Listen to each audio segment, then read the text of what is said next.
Natural de Guiné-Bissau, o Mabola viu de perto a pobreza e a morte. Naquele dia passou 2 horas da tarde e a comida não estava pronta. 3 horas da tarde a comida não estava pronta. Depois de inúmeras tentativas de mudar de vida, ele se tornou jogador de futebol. Com 16 anos foi o meu primeiro ano que eu fui chamado para representar a seleção sub-16 da Guiné-Bissau. Mas só Deus foi capaz de dar ao Mabola uma nova realidade. Essa presença de Deus na minha vida foi a melhor riqueza. O Identidade de hoje está só começando. Mais uma noite que nós estamos aqui juntos para uma boa conversa. Muito obrigado, viu, pela sua companhia. Obrigado pela sua audiência hoje aqui junto comigo. Sabe que o Salmo 91, logo no comecinho do capítulo, verso 1, diz assim: aquele que habita no esconderijo do Altíssimo, à sombra do Onipotente, descansará.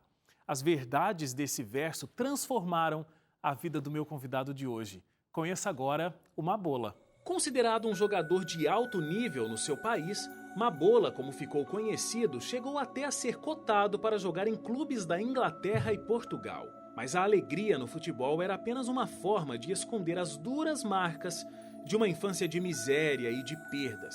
Ainda muito jovem, Mabola se viu sozinho com os irmãos, devido à morte da mãe e à prisão do pai. Sem ter o que comer, ele buscava uma resposta do porquê de tanto sofrimento. Foi só adulto, já com sucesso no esporte, que ele descobriu a existência de um Deus de amor. Em 30 segundos você vai ver uma conversa emocionante com o Mabola. Não saia daí. Já de volta aqui o Identidade. Olha, acessa nosso site biblia.com.br agora mesmo. Lá você tem acesso à maior quantidade de cursos bíblicos de todo o Brasil. Você pode buscar também pelo curso Ouvindo a Voz de Deus, viu? É a nossa indicação para você. Uma das grandes dúvidas de muita gente que procura Novo Tempo é se a Bíblia fala de onde nós viemos, para onde vamos. E sim, a Bíblia, claro, nos revela isso. E dentro das 27 lições do Ouvindo a Voz de Deus, você vai poder estudar lá sobre a nossa criação, também sobre a morte. O que será que nos acontece quando nós morremos? A Bíblia tem a resposta para isso. Acesse lá, biblia.com.br, faça o curso Ouvindo a Voz de Deus. Mas agora chegou o momento da gente receber aqui no estúdio o Mabola. Olá, Mabola, tudo bem? Olá, tudo bem? Seja bem-vindo. Obrigado.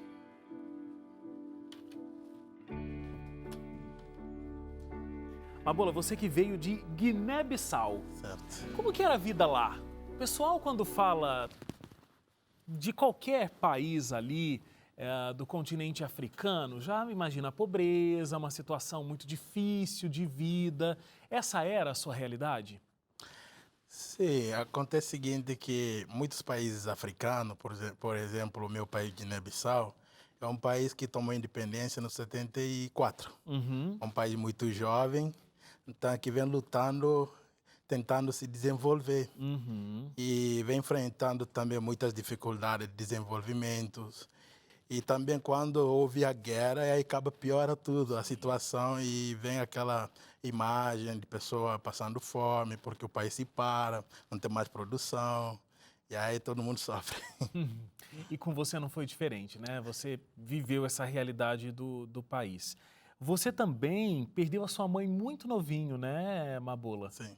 E você, por algum tempo, viveu sozinho com os teus irmãos. Como é que foi esse momento? Imagino que muito difícil, né? Sim, foi um momento realmente muito difícil na nossa vida. Eu lembrei quando eu tinha 12 anos, né? Assim, foi uma faixa de idade que me marcou bastante. Foi nessa época que eu perdi a minha mãe. E eu lembrei que antes de eu ter perdido a minha mãe, que ela estava passando por uma situação muito difícil, que o meu pai tinha levado todos nós para o interior do meu país, da Guiné, que era a região de Biumbo. A mamãe estava muito mal, ficou quase uma semana, e que ela não estava conseguindo comer direito. Isso me preocupou tanto. Aí eu conversei com ela, falei assim: mamãe, a senhora precisa comer alguma coisa, porque a senhora não está comendo. Eu perguntei para ela assim: mamãe, se eu for no meio da selva buscar algumas frutas e trazer para a senhora vai comer? Ela se animou, falou assim: eu vou comer. Aí eu feliz, que só que na selva africana você não pode entrar sem autorização de guarda florestal ou sem sendo acompanhado por as pessoas que cuidam da selva. Aí eu fui e entrei. Aí cheguei lá, eu estava catando as frutas preferidas dos búfalos. E quando eu estava catando aquelas frutas para poder trazer para casa, no momento que eu estava subindo, eu me deparei com um búfalo selvagem. Aí naquele momento eu estava tremendo, eu pensei que eu ia morrer.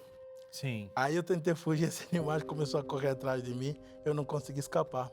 Aí bati a minha perna esquerda na raiz de uma árvore, eu caí. No momento que eu caí, e ele tentou cravar o chifre dele no meio das minhas costas, só que, graças a Deus, não me atingiu. Pegou no chão, aí rasgando o chão, foi numa distância de 3 metros.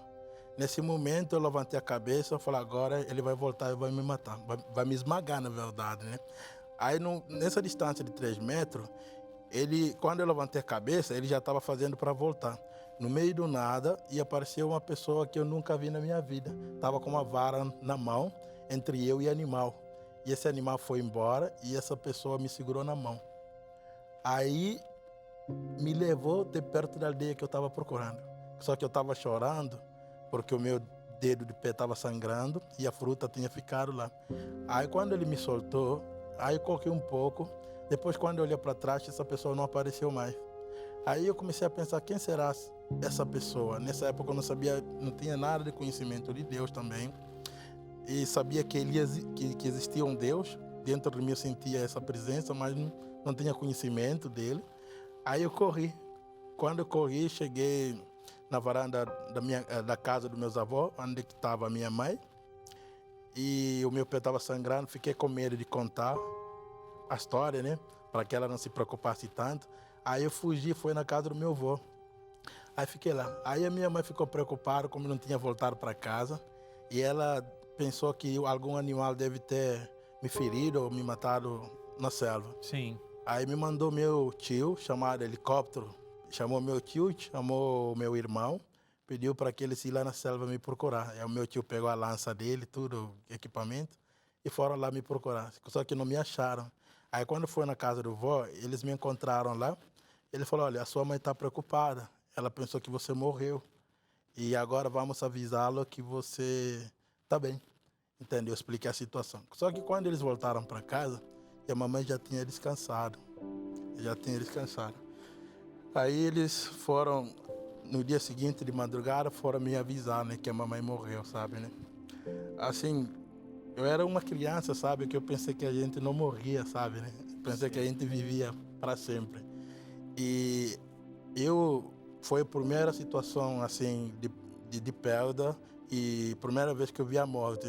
Isso partiu meu coração, sabe, porque eu era muito apegado com a minha mãe e eu fiquei tão mal. E aí eu chamava ela, falava, acorda mamãe, e deitava em cima do corpo dela, chamava, acorda, acorda, ela não falava nada.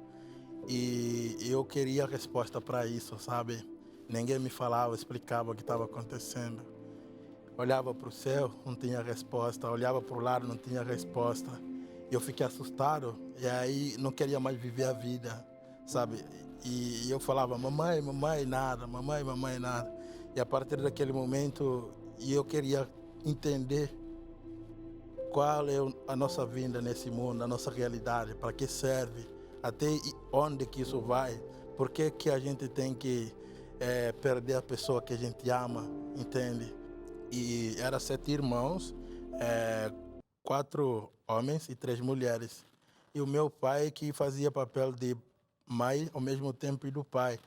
Ia para o trabalho e voltava, trazia alimento e cozinhava e dava para nós. Só que, por falta de sorte, o meu pai estava voltando de casa e sofreu um acidente quando ele estava dirigindo o carro e estava passando um motoqueiro. Ele estava no sentido que tinha que esperar e dar preferência ao motoqueiro. Só que tinha um carro mal estacionado que tampava a visão dele. No momento que ele tirou o carro para olhar, o motoqueiro bateu no lado do carro, esse motoqueiro faleceu. E o meu pai pegou 5 anos de cadeia. E nessa época, tudo que a gente tinha em casa era um saco de arroz de 50 quilos que papai tinha deixado. E quando papai foi preso, e a gente não tinha mais nada para comer. Eu chegava em casa, às vezes a gente esperava, a comida ficava pronta. Sem mistura, a gente comia. Mas um dia, o que me marcou nessa história, lembrei que eu cheguei em casa, a comida que costumava ficar pronto 1 hora da tarde, naquele dia passou 2 horas da tarde e a comida não estava pronta. 3 horas da tarde a comida não estava pronta. Aí eu olhei no rosto da minha irmã, sabe? A lágrima começou a descer nos olhos, sabe? Olhei para os meus irmãos, estava todo mundo com fome e chorando. Aí naquele momento eu levantei e fui para a cozinha. Quando abri-se a tampa da panela, não tinha mais nada, só tinha água fervendo. Aí naquele momento eu pensei comigo, falei para ela: por que você fez isso conosco? Por que colocasse água para ferver e não falasse para a gente que não tinha nada para comer? E aí ela falou assim: porque eu não queria que ninguém chorasse, não queria que vocês percebessem que não tinha mais nada, que arroz que papai tinha deixado acabou. Eu nunca tive privilégio, Wagner, de ter uma mochila. Sabe qual era a minha mochila? Era sacola de mercado. Eu tinha um lápis, um caderno e uma borracha apagador, sabe, né? Eu estudava o ano todo e quando terminava o ano não tinha dinheiro para comprar outro. E pegava a borracha e pagava todo aquele caderno Para começar e tudo de novo. reaproveitava para o próximo ano porque não tinha dinheiro para comprar outro. Então foi muito duro a minha vida, sabe? Aí um dia eu falei: não, eu vou, como o trabalho de mecânico não deu certo, eu vou tentar ser jogador de futebol. Aí com 15, 16 anos, já estava jogando bem. Com 16 anos, foi o meu primeiro ano que eu fui chamado para representar a seleção sub-16 da Guiné-Bissau. Estava jogando já com camisa 10. Entre 16 e 17 anos, vieram bastante empresários europeus, né, à procura de jogadores para levar para diferentes times da Europa. Só que nessa época já era adventista, sabe? Já era adventista nessa época, né? Que eu ganhei contrato para ficar 1 ano no Benfica de Portugal. Após 1 ano, ia para o Manchester United da Inglaterra, sabe? Você falou que já era adventista. Eu quero entender como foi essa mudança, essa transformação na sua vida, o contato que você teve com religião antes do adventismo, mas a gente entende tudo isso logo depois do intervalo. Continue acompanhando a gente. Aqui no Identidade, a gente volta já com uma bola.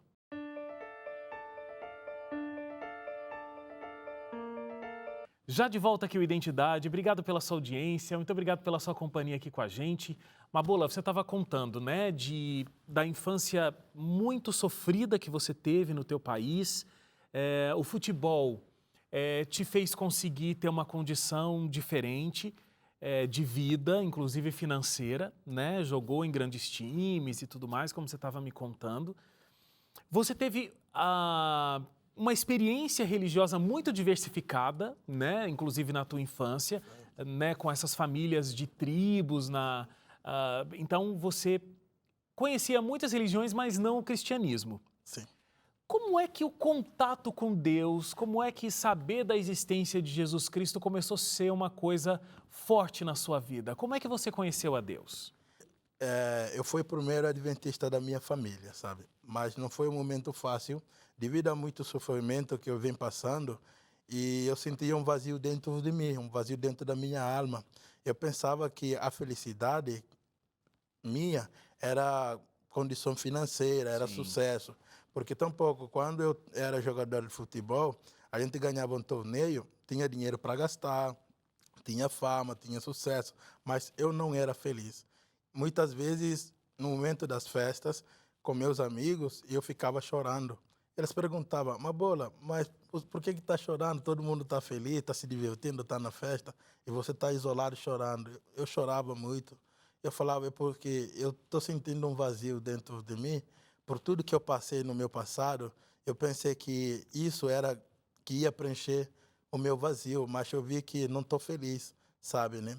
Assim como na vida de todo ser humano, a gente percebe que todo ser humano que não tem Deus, ele tem um vazio na alma.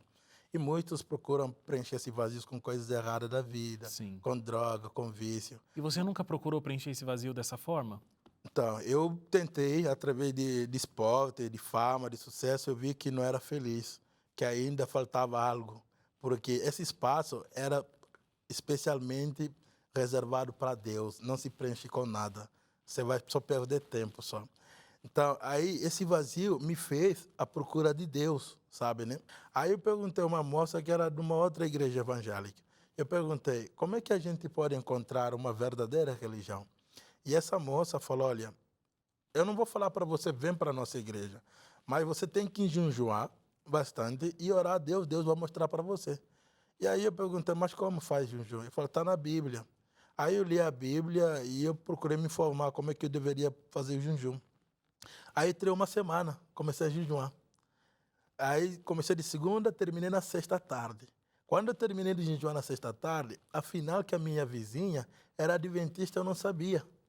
Justamente, eu estava terminando de jejuar, ela chegou em mim, me convidou para assistir o culto na igreja adventista no sábado. E eu fiquei assustado, eu falo, mas a igreja católica, outras igrejas que eu frequento, sempre fazem culto no domingo, por que a sua igreja é diferente? Aham. Me deu a curiosidade de querer saber. E aí me explicou que, porque o sábado é muito importante para cristão, e o sábado é um dia de descanso, um dia sagrado do Senhor. Eu falei, você pode mostrar isso na Bíblia? Porque eu estou aprendendo com a Bíblia. Ela falou sim. Eu pensei que não tinha nada na Bíblia disso. Ela me mostrou que realmente o sábado era dia de descanso. Eu falei, tá bom, eu vou na sua igreja no sábado. Quando eu cheguei na igreja no sábado, o pastor estava pregando sobre o sábado. Nesse dia era o pastor Manuel Cigar, né? Que formou teologia aqui no NASP. Estava pregando sobre o sábado. Aí, naquele momento, eu peguei a minha Bíblia, fechei a minha Bíblia e comecei a orar a Deus. Fala, Senhor, se na verdade essa religião é uma verdadeira religião para mim, que o Senhor me revela através da sua palavra. Aí, quando abri-se a Bíblia, encontrei um capítulo que diz assim, procura sempre fazer aquilo que é correto.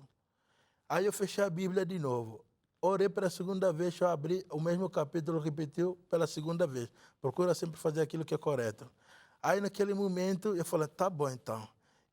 A igreja, a igreja adventista, está guardando o sábado. Deus pediu para guardar o sábado. Isso é correto. Então, é um sinal de que Deus quer que eu fique aqui nessa igreja. E essa situação de descobrir a verdade foi tão profunda em você, né? Porque preencheu aquele vazio que você sentia há tanto tempo, Sim, tanto que te motivou a deixar o futebol certo. e te fez, inclusive, sair do país. Você veio, se tornou um aluno no NASP, né? Correto. Que é um colégio adventista, Certo. você morava lá. Sim. E tanta coisa na tua vida mudou, porque de fama, sucesso, dinheiro, você não tinha mais isso. Sim. Muito pelo contrário, você voltou a ter uma vida não sofrida como naquela época da infância, mas Sim. né, de muito trabalho e pouco dinheiro. Sim, Mas aquele vazio não existia mais. certo. O que mudou profundamente quando Deus entrou na tua vida? Olha, a, essa presença de Deus na minha vida foi a melhor riqueza que eu ganhei. Melhor presente, sabe? Isso não tem preço. Não tem preço. Porque, assim, de tudo que eu passei, que eu venho presenciando, sabe, né? E eu vi que Deus me permitiu viver fama, prazeres, só que isso não me fazia feliz, não me preenchia, sabe? Aí, a partir do momento que eu me batizei, aí me tornei adventista. Aí o meu vazio se preencheu. Eu senti uma alegria naquele dia que nunca senti na minha vida. Uma clareza, sabe? Parece que algo tomou conta de mim. Então, foi assim, o primeiro dia que eu senti que Deus estava morando em mim, sabe? Isso me fez tão bem, sabe? Me deu uma paz, um conforto. É maravilhoso sentir isso, sabe, né? Aí, a partir daquele momento, eu falei, esse Deus que eu procurava tanto, tanto, até no momento que eu perdi a minha mãe, eu queria algo assim, todo-poderoso, para preencher esse vazio que eu tenho. Eu não vou trocar com nada, por nada, sabe, né? Aí, a partir desse momento que eu me tornei adventista e que eu senti preenchido pela presença de Deus, aí que começou a acontecer outras coisas na minha vida que o diabo não parava de fazer propostas, entende? Porque quando vieram os empresários europeus à procura de jogadores, aí eu fui convidado para participar no teste, sabe? E escolheram mais de 1.000 jogadores. Nesse teste, e fizemos peneira, escolheram 50. Nesses 50 eu fazia parte. Nesses 50, eles falaram que precisava de 5. E fizemos peneira de novo, nesses 5 que foi escolhido, eu fazia parte, sabe, né? Aí eu ia ficar um ano no Benfica de Portugal, após um ano ia para o Manchester United da Inglaterra. E faltando 2 semanas para tomar decisão, para assinar esse contrato de futebol, e o meu empresário, eles tinham pedido autorização do governo do nosso país, autorização da federação do nosso país, e pediram autorização do meu pai. Foram comigo em casa, e tinha privilégio, tinha até segurança naquele dia, né? Estava tão chique, né? Conversaram com o meu pai animado, falou, agora vou poder comprar uma televisão, sentar no sofá assistindo o meu filho jogando no Benfica de Portugal e fazendo gol. Aí, num sábado que eu fui para a igreja, e eu aproveitei esse sábado para despedir da igreja adventista, porque a minha viagem já estava chegando, meus passaportes, documentos, estava tudo prontinho já. Aí, na hora que eu fui despedir da igreja, aí conversei com o pastor Davi Tavares, que ele foi pastor da igreja do NASP também, de Santa Catarina. E estava o pastor Davi Tavares, estava ancião da igreja que era Zezinho, o pastor Gaspar e o pastor Manuel Cigar. Eles falaram assim para mim, a gente sabe do seu contrato de futebol, que daqui a 2 semanas você está deixando o país, você está indo para Benfica de Portugal. A gente queria saber, você como adventista, como é que você vai poder relacionar a sua vida profissional com o sábado, porque você sabe tem que treinar no sábado, tem que jogar futebol no sábado, e você não vai mais poder ir para a igreja adorar a Deus. Aí quando falou isso, eu falei, é verdade. Aí naquele momento eu parei e comecei a chorar, porque agora veio na minha cabeça que o sonho que eu tinha de ser jogador de futebol, talvez pode não tornar realidade esse sonho, sabe, né? Eu fiquei muito preocupado, não queria dizer que eu não vou e também nem queria dar a resposta que eu vou. Eu falei o seguinte, pastor Davi, eu posso fazer um pedido, pedir um sinal para Deus? Ele falou assim, pode. Eu falei, tá bom, eu quero pedir um sinal para Deus, eu quero que vocês orem por isso. E eu quero, se Deus não quer que eu isse para a Europa jogar futebol no sábado, se Ele não quer, no último dia do meu treinamento de futebol, que Ele faça que aconteça algo comigo. Se Ele quer que eu isse, que não acontece nada. Eles falaram, tá bom. E aí ajoelhamos naquele dia, no sábado, depois do culto, na igreja, e oramos a respeito. Aí o que aconteceu? No último dia de treinamento de futebol, eu estava correndo com meus companheiros, do nada rompeu meu ligamento direito. Aí eu peguei as minhas coisas e fui embora para casa, deixei o treinamento. Aí quando eu cheguei na minha casa, orei a Deus e falei, Senhor, o que o Senhor então quer que eu faça na minha vida? Aí, no dia seguinte, eu senti vontade de ser missionário. Aí procurei a igreja adventista, procurei o pastor Davi Tavares, pedi uma Bíblia em crioulo, na nossa língua. Eu falei, agora eu quero ser missionário voluntário. Ele ficou tão feliz. E trabalhei 1 ano ajudando a igreja. Nesse 1 ano, converteu mais de 400 pessoas. Uau! Aí que eu vi que Deus tinha plano na minha vida. Muito maiores. Os meus irmãos, meus pais, todos se converteram nesse trabalho. Levou a família toda. Tudo. Hoje o meu irmão mais velho, que é o pastor Cristiano, hoje está pastoreando a nossa igreja. Pastor da igreja adventista. Foi eu que dei estudo bíblico para ele. Que legal. Mabola, sim, olhando para toda essa história, certo, o que representa Deus na sua vida hoje? Eternidade, vitória, felicidade, amor, perdão, paz, tudo de bom. Tudo isso é Deus para você hoje. Eu queria muito agradecer, Mabola, por você ter vindo, por ter contado essa história extraordinária pra gente. É muito bom ver como Deus cuidou da sua vida durante todo o tempo. Obrigado, Mabola. Que Deus continue te abençoando muito. Igualmente. Muito obrigado a você que ficou com a gente até agora também, acompanhando aqui a minha conversa, a história do Mabola. Amanhã a gente volta com mais uma boa conversa para você, sempre às 11h30 da noite. Até lá. Tchau, tchau.